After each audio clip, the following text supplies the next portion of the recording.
Shalom Sobatku dikasih Tuhan, bertemu kembali dengan saya Kersogo di channel ini. Bagaimana kabar kita semuanya? Semoga saudara-saudara sekalian, kita semua yang sedang menyaksikan video ini tetap sehat-sehat saja ya. Amin. Ya, teman-teman yang dikasih Tuhan, di kesempatan ini saya akan mengajak kita melihat satu cuplikan video dari Bang Denny Siregar.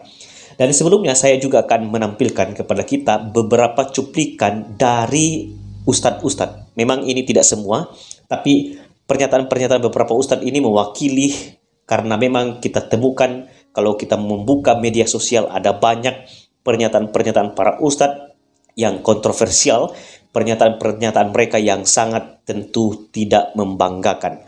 Dari kesempatan ini juga kita akan melihat bagaimana Bang Denny Siregar memberikan pesan yang menohok kepada MUI supaya betul-betul menjalankan tugasnya dengan baik dan tidak hanya tajam ketika melihat mendengarkan ada orang yang tidak seiman dengan dia melakukan kesalahan atau ada pernyataan yang sangat-sangat bertentangan dengan agamanya. Nah, di dalam kesempatan ini kita akan tanggapi bersama-sama, dan sebelumnya kita akan dengarkan cuplikan videonya. Mari kita dengar bersama-sama. Bahar bin Smith tidak akan pernah minta maaf dari kesalahan itu, saudara. Presiden goblok, udah menteri agamanya saudara sesat, kurang ajar. Apa sebabnya Ustadz kalau saya menengok salib menggigil hati saya? Setan. Karena di salib itu ada jin kafir. Saya banting-banting kau nanti. Saya penggal kepalamu nanti. Ngeri ya. Padahal tujuan diturunkannya agama itu adalah sebagai petunjuk bagi akal. Tapi bagaimana akal bisa melihat kebenaran kalau yang ada cuma caci maki doang? Indonesia memang sedang punya masalah besar dengan ustadz seleb. Ustadz yang dibesarkan di media sosial tanpa kemampuan mengajar ini menjadi batu sandungan besar di negeri yang sangat beragam ini. Dan para ustadz ini lebih sibuk mencari follower daripada mengajarkan agama dengan benar sesuai tuntunan Rasulullah SAW. Buat mereka, kontroversial dan sensasional itu penting. Karena kalau tidak begitu, siapa dong yang nanti mau ngundang mereka ceramah? Mirip artis yang nggak punya kemampuan peran, tapi butuh cari makan dengan berita sensasi supaya nama mereka tetap tenar.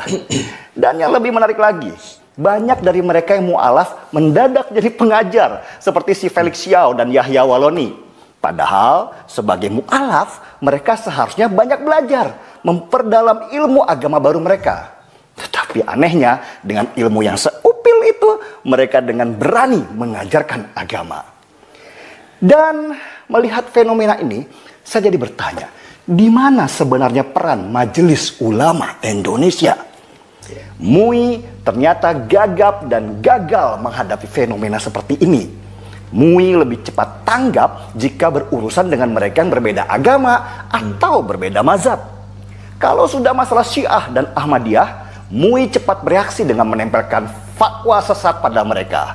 Kalau ada yang dianggap menghina agama Islam, MUI dengan tangkas membuat pernyataan penghinaan terhadap agama. Tapi bagaimana kalau yang bermasalah ada di dalam agama Islam sendiri? Seperti ustadz seleb itu yang punya potensi menghancurkan kebinekaan di negeri tercinta ini. MUI diam. Paling menyuruh mereka datang dengan bahasa tabayun atau mencari kejelasan. Sesudahnya tidak ada tindakan apa-apa. Dan untuk masalah itu MUI langsung gagap dan terbata-bata. Padahal apa yang dilakukan ustadz ini sangat berbahaya. Ceramah mereka yang viral lewat media sosial ini kelak bisa jadi senjata untuk menghancurkan kerukunan beragama. Dan MUI membiarkan bara yang terus menyala tanpa ada usaha memadamkan apinya. Ya, mungkin mengurusi ustadz seleb itu tidak seindah mengeluarkan sertifikat halal yang jelas-jelas ada kompensasinya. Kalau masalah label, MUI pasti dengan cepat bereaksi keras kalau ada yang mengganggu periuk nasinya. Seperti yang baru saja terjadi, MUI menggugat undang-undang jaminan produk halal ke Mahkamah Konstitusi karena membuat MUI jadi tidak punya otoritas lagi untuk mengeluarkan label halal. Bagi MUI, halal itu punya mereka. Bahkan kalau perlu, kulkas pun dilabeli halal supaya semakin banyak pendapatan. Saya penasaran, berani nggak sih MUI kasih label haram untuk ustadz seleb yang ceramahnya berpotensi merusak kerukunan beragama? Jelas tidak berani karena takut diprotes dan didemo oleh makhluk astral yang katanya jumlahnya belasan juta kalau kumpul di Monas saja. Dan seperti kata Gus Bus, MUI itu makhluk apa?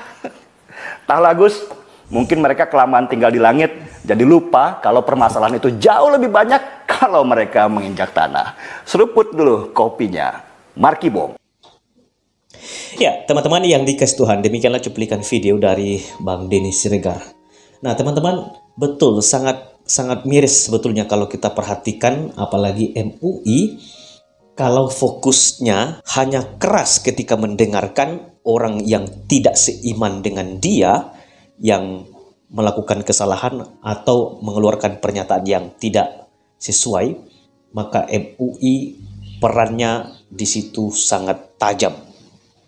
Nah, sedangkan Bang Denny Siregar sampaikan bahwa pada hal yang sangat berbahaya ada di dalam tubuh Islam itu sendiri, karena ustadz-ustadz yang di awal tadi, hanya beberapa tadi, adalah ustadz-ustadz yang sangat-sangat kontroversial.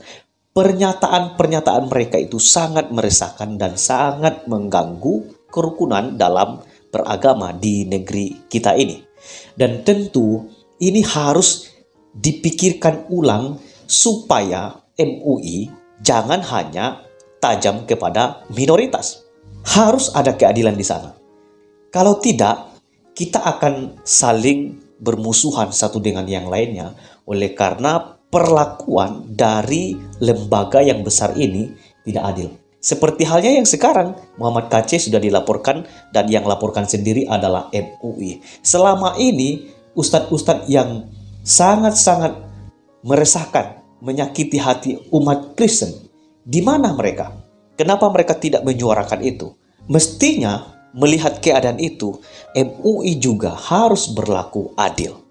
Saya tahu tidak ada yang sempurna, tapi disinilah kita melihat apabila ada lembaga, khususnya MUI, hanya tajam kepada orang-orang yang tidak seiman, atau dalam kategori kepada orang-orang yang kecil, orang-orang minoritas saja.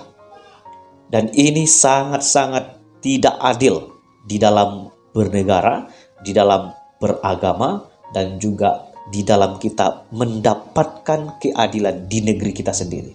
Nah, kalau sudah seperti ini, bahaya, sangat-sangat tidak enak dan tidak sehat di dalam beragama sebagai sebangsa dan setanah air. Karena itulah saya sangat berharap supaya ini juga diperhatikan oleh para penegak hukum dan juga setiap laporan-laporan yang tidak seimbang, yang berpihak, harus dipertimbangkan dengan sangat bijaksana. Jangan karena yang berpihak kepada mayoritas yang melaporkan, karena ada seorang minoritas yang melakukan kesalahan, cepat tanggap dan cepat diresponi. Harus dipikirkan.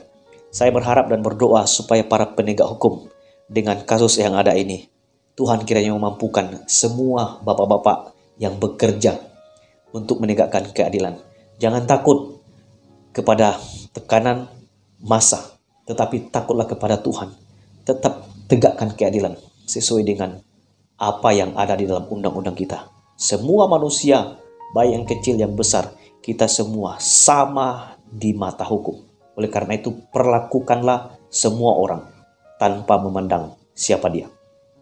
Itu yang adil dan yang diinginkan, yang mestinya diaplikasikan oleh negeri kita karena undang-undang yang kita buat.